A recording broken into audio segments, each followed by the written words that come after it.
Hello, everybody, and welcome to a special solo run episode of Is It Kino? The first movie review I think I've done by myself.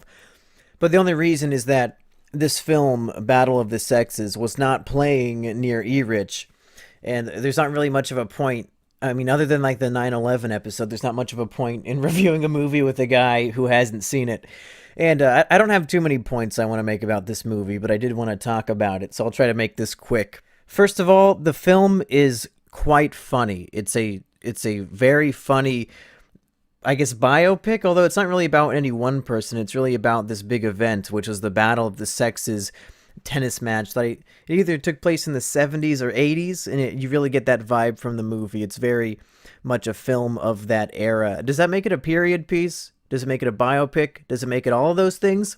I don't know. I haven't done enough research into all these film terms to know, but I would say it probably fits all those designations. But yeah, it's really funny, and you probably wouldn't get that impression from watching the trailers, or if you watched any interviews with the people. I guess the lady that it's based on, she's like a very hardcore, feminist figure.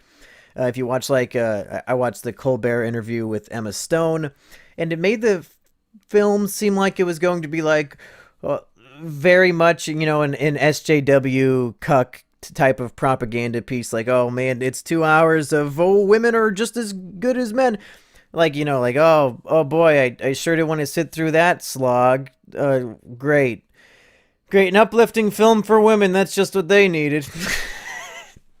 But no, it is very funny, and I should have known that going in because Steve Carell plays, the main guy in the film, and I guess I wasn't too sure if it was going to be a comedy or not because Steve Carell has been doing some more serious roles lately. But boy, is this a return to comedic form for Steve Carell. He pretty much, I don't remember any of the characters' names, so I'm just going to call them by the actors' names.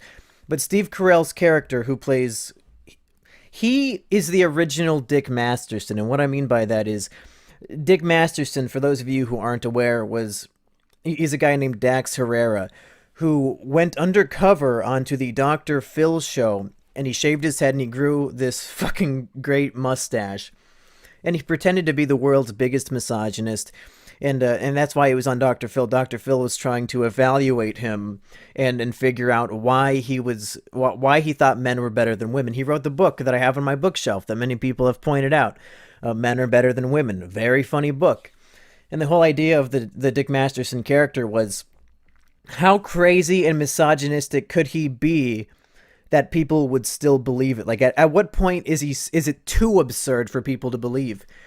But evidently, he never crossed that threshold because he was on Dr. Phil and they aired the episode, and millions of people saw it and thought that he was being legitimate.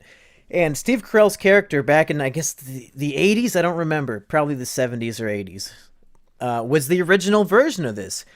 He pretends to be a huge misogynist where I don't think he really is. Like, there might be some inner core of him that makes him think, that men are better, and there might be some truth to that. But he really plays it up for the cameras because he's an entertainer. He's the former best, men's tennis player in the world, and now he's like an old man. He's like in his 50s, and he wants to become relevant again. And he wants to make money because he has this gambling addiction, which I'll get to that point in a moment because there's something that the film hints at but doesn't really. I think it's because it's just a rumor that they don't want to dive into it because it's not verified, but I think it's verified. So Steve Carell's character says, you know what, I'm going to challenge the best female tennis player just to prove that men are better than women. And in the film, and in real life too, the film is based on real life events. He goes up against the best female tennis player and he beats her, and he's like, oh yeah, men are better than women, get fucked, bitch. And then Emma Stone's character, who was at the time the second best female tennis player, and she's like very into, the feminist movement, and she wants equal pay for women in tennis and all this stuff, and she says, fuck that, I'm not letting Steve Carell get away with that shit. So then she challenges him, and that's the main focus of the movie, is these two characters facing off. The film is funny consistently throughout. They get a whole bunch of comedians into the roles. Like Sarah Silverman plays a, a half serious, half comedic role. But the funniest scene in the movie, I swear to God, is pulled straight from The Office. Like think of the prime of The Office, like seasons 2 and 3 and 4, and some of 1 too. There's a scene where Steve Carell is literally just Michael Scott going to an addicts anonymous for gambling, a gambling anonymous meeting, and every single line of dialogue from every character, especially from, I was going to say Michael Scott, but from Steve Carell, I swear to God, it was pulled from the prime of The Office, and it was so fucking funny. So I think that one scene alone, like if you don't want to go see this movie, you should one day find Battle of the Sexes, uh, um, gambling addiction scene. It's great. Another thing the movie does really well is make Emma Stone fucking hideous. Emma Stone, they really embrace her frumpy frog face. Like I think she's cute enough. Emma Stone's not really my cup of tea, but man, like the woman she's playing in the film was not much of a looker, and they took the above average Emma Stone and really made her ugly. Maybe you'll disagree, but like I'm the type of guy who likes like the dark hair. I'm not really into glasses, but they give her like the dark hair that's all just fucking. I just want to say frumpy. I don't even know if frumpy is a word, but they fuck her up. It's like like that Just meme where you go into the barber shop and you say, "Just fuck my shit up." That's what they did to Emma Stone in this movie, and they actually made me actively unattracted to Emma Stone. So if you want to see the magic of ruining, yeah, yeah, if you want to see the magic of ruining Emma Stone and of Michael Scott as a, and really, Steve Carell's character is very much a Michael Scott throughout the whole movie, not just that one scene. So if you want to see the return of Michael Scott, where instead of hockey, he's really good at tennis, and if you want to see Emma Stone be ugly but still be kind of funny, this might be the movie for you. It's much better than I thought it was going to be. I actually really enjoyed it. I didn't enjoy it just about as much as American Made, but they're similar films in that they're biopics taking place around the same era, if not the same exact decade. Also, it's a sports movie. It's about tennis, and it's leading up to this big exhibition tennis match. And the movie really proves that tennis is boring no matter what. Watching tennis is boring, and then you would think like, oh, in a movie, it's as dramatic as possible. It's directed to be entertaining. You're seeing it on the biggest screen possible, surround sound audio. You're in a theater, but like all the tennis scenes are fucking boring. There are a lot of training montages, and then like they're doing things to market the big match, and Steve Carell is wearing a bunch of funny costumes and playing tennis and like practicing. Like that stuff was fine.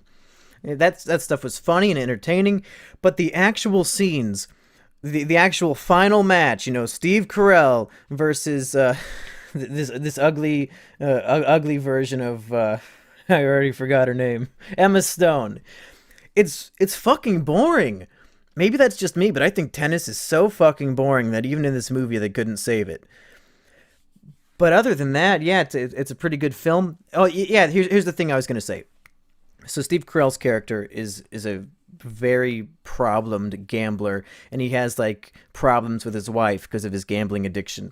And the rumor, and this is going to spoil the movie, so if you don't know who wins the match in this historical event, turn it off now if you really care. But the rumor is that Steve Carell's character, or I guess the real life guy, the odds were 4-1 in favor of him winning, and he bet against himself. So he bet that the chick would win, and then he lost on purpose and just raked in a shit ton of money. And the movie doesn't give you any reason to think that this didn't happen, but of course it doesn't outright say that, because I don't think there's any proof or evidence. It's just like a very widely accepted rumor.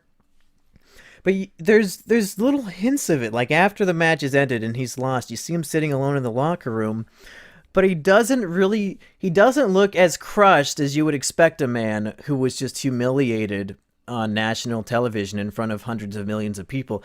He doesn't seem that upset. So in my fan fantasy version in my mind, I would like to imagine that that was an active choice to show that maybe this guy, maybe he did win after all, if you know what I'm saying. Anyway, that's it for Is It Kino Mumkey's solo mission. I would say in the realm of tennis biopics, this is probably Kino.